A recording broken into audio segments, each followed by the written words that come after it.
Hey everyone! First off, the annual 24-hour of Le Mans race in 2025 is scheduled to take place next month on June 14 and 15 at the Circuit de la Sarthe in Le Mans, France. And I will be there in person, together with Pimax hosting a booth at the venue right in the middle of the action, letting visitors experience the Le Mans Ultimate in VR with the flagship Pimax headset, the Crystal Super. Make sure to check out the Pimax official website for more information coming up. I look forward to see you there. Now, up front, my trip to France. I've spent the past days testing Le Mans Ultimate in VR. It's a racing simulator developed by Studio 397 and Motorsport Games, the creators of my old favorite racing simulator R-Factor 2. Le Mans Ultimate is a popular and still a relatively new racing simulator experience with a rapidly growing player base. If you have missed it out, it's available on Steam in early access. This title has native VR support, which is outstanding, and more about that later. But at the same time, in my opinion, VR support in any simulator is expected, or rather required these days. I mean, is anyone still playing simulators using monitors? Either way, big thumbs up to the studio for caring about VR. To get the most out of this VR experience, I played it on my new favorite VR headset, the Pimax Crystal Super. This is Pimax's latest headset flagship with a staggering resolution of 3840 by 3840 pixels per eye, rendering more than 29 million pixels in total. It uses local dimming QLED panels for extreme brightness and great black levels. It uses inside-out tracking, it has Tobii eye tracking, supports DFR. With its unique aspheric glass lenses, it renders nearly 130 degrees of horizontal field of view and soon also 140 degrees with additional QLED optical engine. But you should know all this by now, and all in all, we are using the best of the best in terms of VR clarity and immersion, especially for VR simulator titles. Alright, to those of you knowing me since before, yes, I admit that unlike you, I'm not a huge racing or racing sim enthusiast. Personally, I am much more of a flight sim guy long before VR even existed. I do play the racing games or racing titles occasionally, all in VR of course. But yes, I am a sim racing noob. I'm still kicking my ancient G27 force feedback wheel just mounted to my desk using basically default settings in most simulators. Compared to you, I'm still don't know much about racing simulation in general. What I do know though is virtual reality.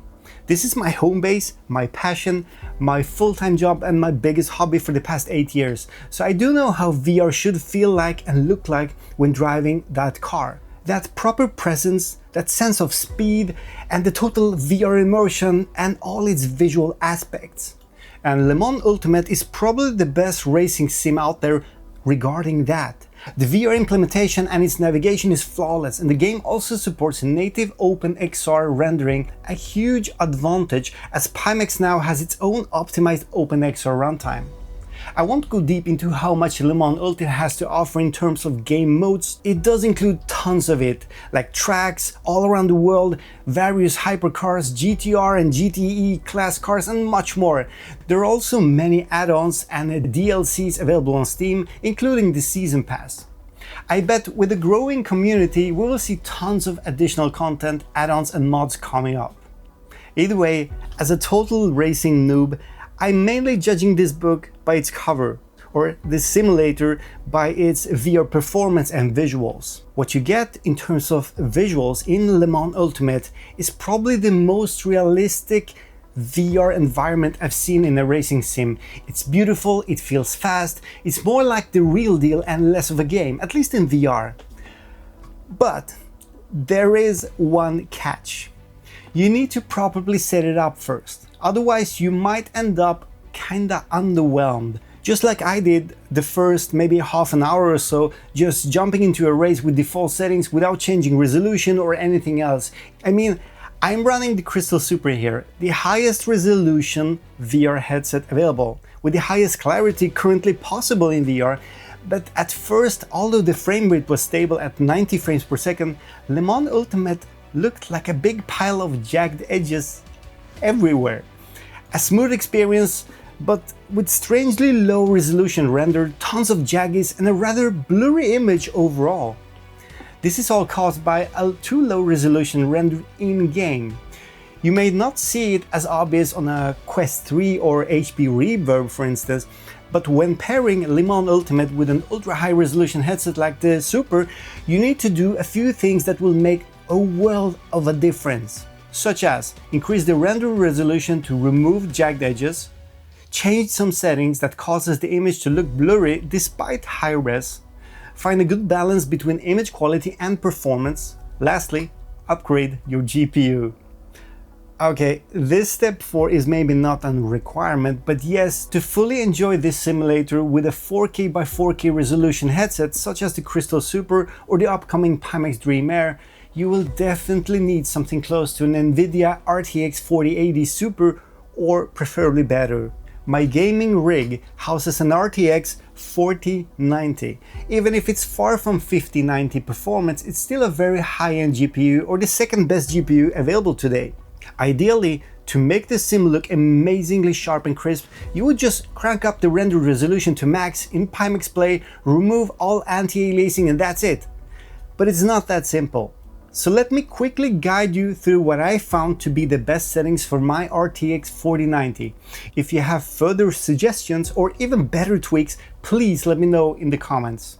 First off, with the Pimax headset, you should always run Le Mans Ultimate using the built-in Pimax OpenXR runtime and not with SteamVR. Enable the Pimax OpenXR as default render inside of Pimax Play, and when starting the game from Steam, it will automatically launch in VR without SteamVR even being used. This will slightly help you with the performance and stability also. As I said earlier, I was pretty underwhelmed by the image quality from start, testing Pimax Play render quality both on medium and high settings, or 0.75 and 1.0. Even if I cranked up the resolution to ridiculous levels like 1.2, I saw tons of jagged edges. The game just doesn't look like it's being rendered at full resolution, no matter what you set it to. Also, the more you increase the resolution, the worse performance you get. I honestly thought this simulator deserved better visuals at full frame rate, especially with a 4090 graphic card. So I started my journey to dig deep into all possible options. First, in the in-game settings, I noticed that most options except for MSAA, shadows and post effects didn't noticeably harm performance that much. So I kept most of the other graphical settings at high or even ultra. As for resolution, you could achieve pretty okay visuals by just enabling MSAA anti-aliasing and max it out at 8x. And this will most likely get you close to full frame rate with a 5090 maybe, but the 4090 just can't handle it. Not even when running at 72Hz instead of 90Hz, I could keep the frame rate maxed out at 72. Lowering MSAA to 4x did bring me back to almost stable 90 frames per second, but the jagged edges got considerably worse. The problem is that even with maxed out in-game anti-aliasing at 8, you still see tons of jagged edges, even at these crazy high resolutions. And forget about enabling FXAA anti-aliasing, it just blurs the image, and with an ultra high resolution headset such as Crystal Super, it's super apparent, or more apparent than ever. Now, I wanted to get rid of the jagged edges seen even at high resolutions and bring out the clarity without losing frame rate. I did fiddle around for a couple of hours and eventually I found some workarounds that highly improves these aspects. Some settings also improve the performance. While having MSAA anti-aliasing set to 4 in-game settings to keep the frame rate maxed out, now this was my solution. The good old Nvidia control panel has its own 3D settings for each individual game you installed. And here is where the magic happens. Obviously it works with this VR title. It eliminates most of the jagged edges without killing the sharpness. Now you enter Manage 3D settings, go to individual program settings and find the Le Mans Ultimate in the list. By overriding anti-aliasing application settings, setting both to 8 including transparency and anti-aliasing at 8 super sample, additionally change all of the other options that are highlighted in bold here according to my settings. Don't forget to click apply and then restart Le Mans Ultimate. All of a sudden, With in-game MSAA at 4, the visuals looks much better than running in-game MSAA at 8 before, and the frame rate is mostly maxed out at 90 frames per second, even in full rays.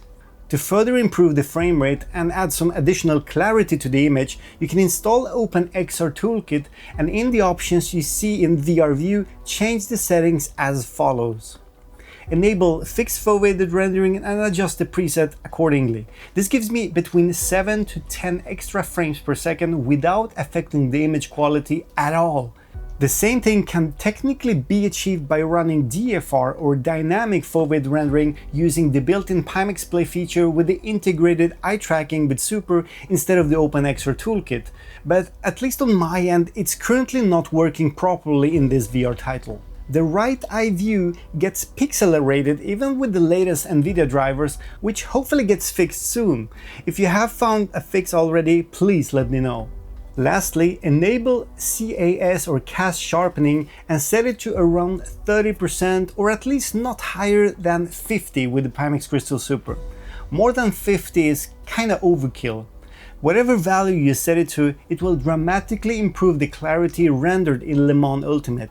I would say it makes the image to pop even more. It does have a slight impact on the frame rate, so have that in mind. Oh, and don't forget to always restart the VR session or the game after changing settings in OpenXR Toolkit. Now back to Pimax Play, keep the render quality at normal or 0.75. If you feel like your GPU have some extra performance delivering beyond 90 frames per second even in full races, try increasing the render quality to maybe 0.8 or even higher. If you have an RTX 5090, you can probably do render quality at 1.0 even. With my 4090, I keep the render quality at 0.8, slightly above normal mode. So by just applying these additional tweaks, I'm now running Le Mans Ultimate with exceptional clarity and full frame rate. This is how Le Mans Ultimate is meant to be played, I think. It looks stunning, it feels spot on, and that VR immersion is better than probably with any other racing simulator I have tried at least until now. Again, big thumbs up to Studio 397 and Motorsport Games for implementing such a great VR support. Now, please fix the anti-aliasing issues in VR. Preferably also add the DLSS support in VR, and you will for sure hit the home run with this one.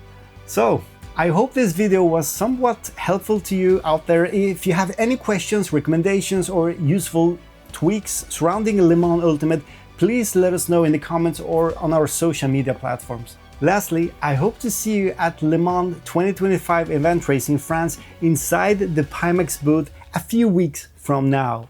Until then, thanks for watching and see you next time.